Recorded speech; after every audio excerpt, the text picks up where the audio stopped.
Okay, welcome to Random Guitar Battles, where I put a bunch of guitarist names into a big glass bowl, shake it up, draw them out, and we have a battle where I talk about each of the guitarists for a minute, and then you guys go to the comments and the polls and tell me which one you think is better. This is guitar battle number 11, and the matchup is The Edge versus Dave Navarro. So let's get started by me talking about 3 points for each guitarist, and then you guys can go ahead and comment and vote.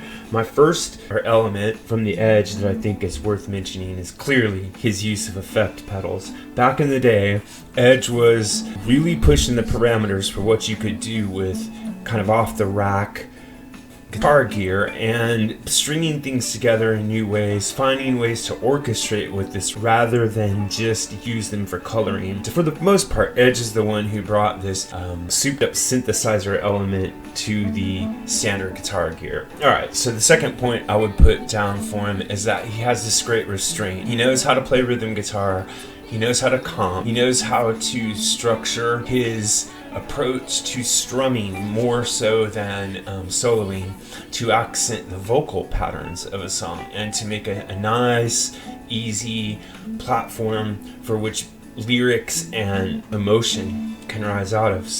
And the third point that I would put for Edge is that he is a melodically punkish player, meaning that he never sacrifices musicality, but he always plays with an aggression. So even on something like the gentle ride out closing strumming pattern of With or Without You, it's about as hummy and quiet and passive as you can get, and yet it still retains this incredible component of aggression, of affirmation.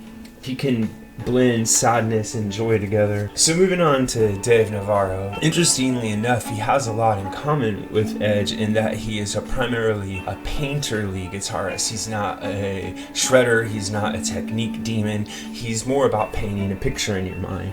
And for me, what's really important with Navarro is his studio technique. So let's start with number one. Navarro is better at overlaying guitar overdubs and orchestrating guitar overdubs and understanding how guitar multi-tracking works. He's almost in the same league as Jimmy Page, and he's very inspired by Page, but he's not looking for the same sound as Jimmy Page. So if you want to get a handle on Navarro and get a kind of an orientation for how to understand his playing, you got to start with his studio recording and his ability to understand how a guitar really goes down as a recorded instrument. The second thing I would say about him is that he plays with a tremendous amount of gusto and spirit without trying to be a technical master. So every time he goes to play a solo, you feel that he's pushing his technique to maybe not as far as it can go, but really close to as far as it can go. And since most guitarists underplay or have chops that exceed what they're expected to do within the parameters of the band, it can be really interesting to hear Navarro let one go because he's pushing himself pretty darn far.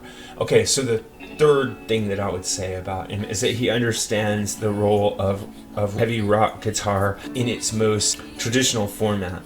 So he came up in the 90s when bands were turning into alternative or thrash, and he retained a typical classic rock sound. Element that he has of soul and funk is perfectly integrated into what he does, so much so that a lot of people might not even notice it. So there you have it. Those are my 3 takeaways for each of these 2 guitarists, and now I leave it up to you to comment in the section below, like and subscribe, but most importantly, remember to vote in the poll. Thanks a lot.